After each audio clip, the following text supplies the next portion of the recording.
we was always asking to talk now as a heel. And then finally, when they let us talk, they gave us like 30 seconds. I remember they gave us like a 30-second clip, and we've been asking and asking, can we please talk on the mic? So yeah, you got it's about 30 seconds in the backstage clip, after a match. And I just remember, hey, remember this, we was starting to try to figure out what to say in 30 seconds. Oh, yeah. Man, what do we say in 30 seconds? And this is our first time being healed, and we get to actually say something.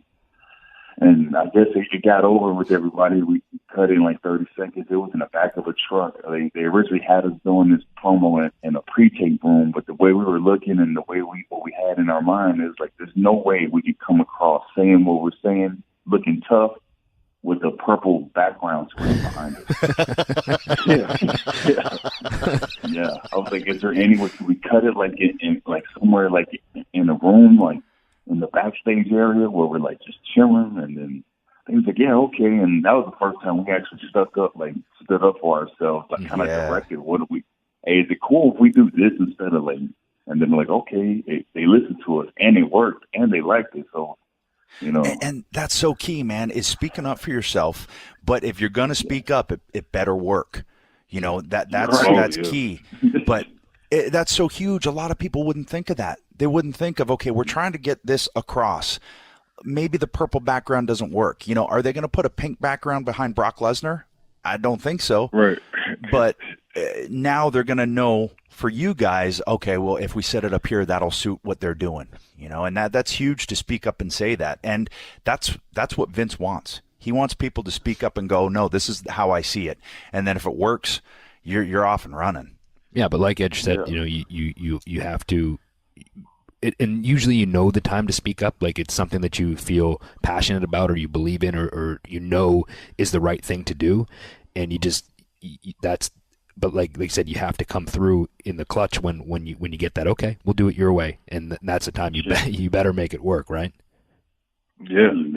Like we fought to keep the paint off our face too. A big deal was paint having on us as heels. Yeah, that's another thing, man. They wanted us to stay in the paint, and man, we felt like, man, with this heel switch, you're not gonna take us serious still with paint on our face, And like that was a real big deal. And I'm glad we was fighting for that. We had to really fight for a couple of weeks for that. Like we was like, oh please, like Vince wants you guys. He likes you guys to paint. But we was like, man, we just feel like we can't adapt fully if we're stuck with like the paint on us. Like how we gonna fully adapt around? Like. But hey, I'm glad we skated down. Man. Yeah.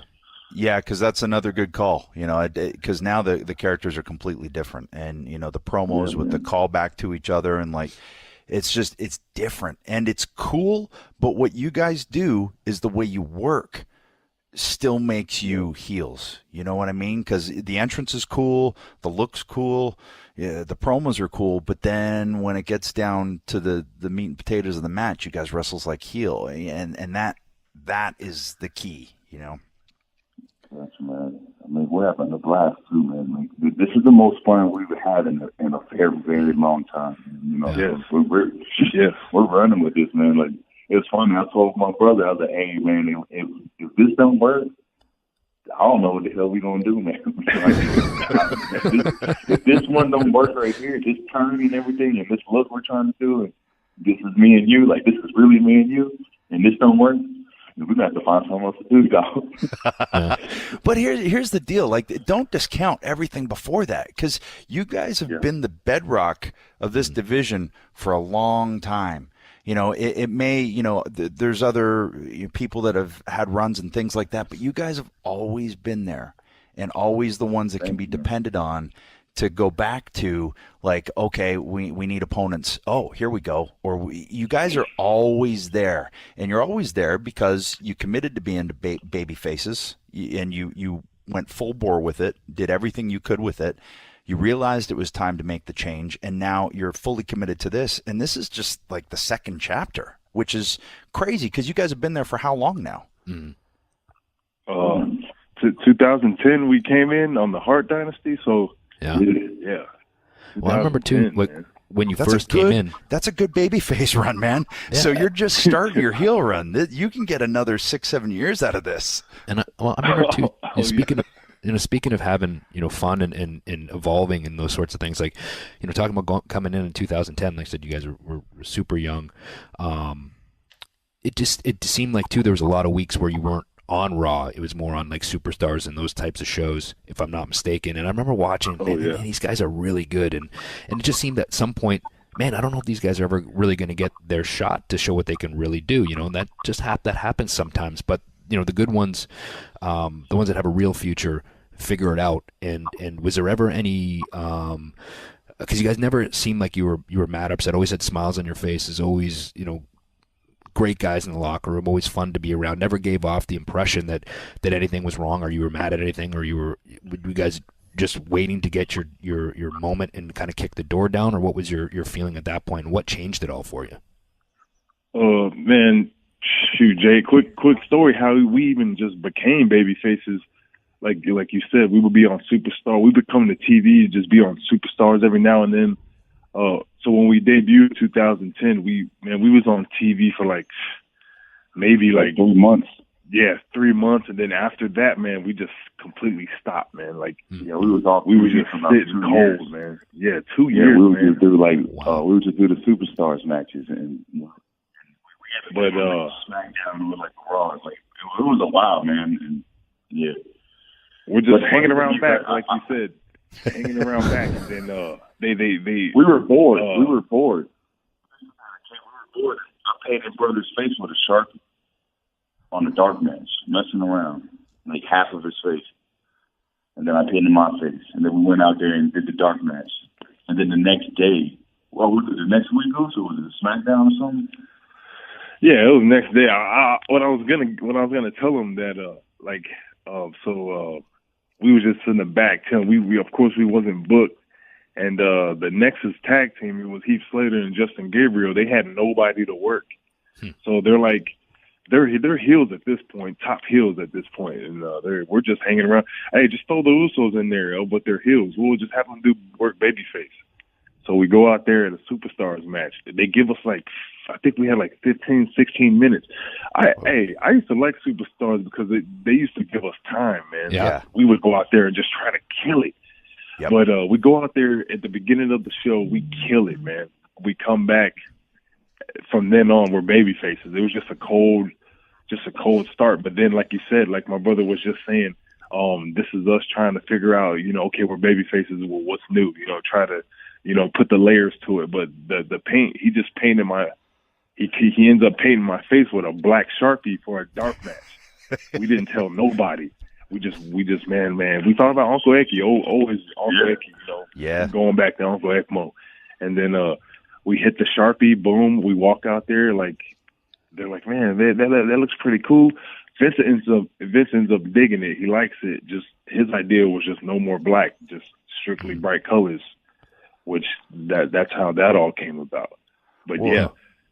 It's happy accidents, right? But you guys took the initiative to do something different. And that is a lot of times all they're looking for is something different. And with Superstars, you get a chance to hone your craft and really get it nailed down, because I text you guys, or I DM'd you guys when I saw the series with the Wyatts, and it was well after the fact, but they were so good that I was like, I got to tell these guys, that this is this has me loving tag team wrestling again. This was amazing. And I'll go out of my way when I feel like somebody has really done something that is just good, man. And that stuff, I was like, okay, these guys are on fire, and that was its baby faces. I think you're completely next level now. But yeah, I just remember seeing that and going, okay, they've stumbled onto something, or they figured it out for themselves, which it sounds like you did.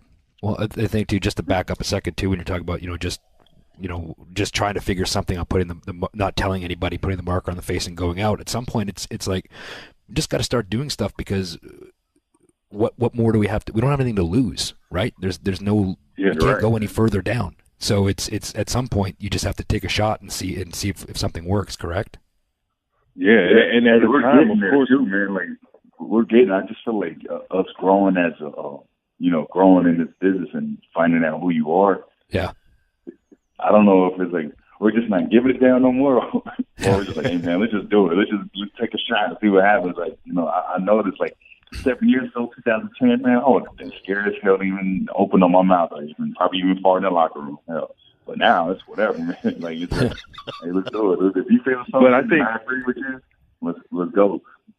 Hey, I think that's how it is for most of the locker room now. And like, there's a whole, and I'm not saying like, we've been there for a while, but like I feel like everyone who comes in now, they're all like Usos said, like 10 years ago, we wouldn't even say nothing. I feel like everyone coming in now is just, they're like not like walking on eggshells, but like almost don't have the weight to say what they want to say, and they just say yes to everything, which kind of works. But there's gonna come a point where like it's just gonna be like, I'm glad I got my brother with me, because we can always talk about, is this right? Does this feel right? Is this good? What do you think? And then for when we just believe it and we know it's 100% within me and him, it'll work. And then you got to let your voice be heard. But shoot, man, that just started happening like at least 2 years ago. We started, letting our voice be heard. But now, but sometimes we're like, hey, man, should we go in there with this? Hey, I hate when we walk into his office. He's like, "Oh, give me a minute. Oh, sorry, sir." Turn right around. Sorry, we'll see you later. Nerve-wracking game, man. Like, geez, man. Like, looking at his door and shit. But like the point I was saying earlier, you build up, a portfolio basically, and show what you guys can do, and you do it with everyone, not just one opponent, not just two, tag teams or whatever. You're consistently doing it, so eventually your work is going to be talking for you, so that when you actually start speaking up, they're going to listen. Yeah, because you're already proven yourself. So you did the right thing by speaking up, and I constantly tell people, if anyone asks me advice, I'm like, you need to open up a relationship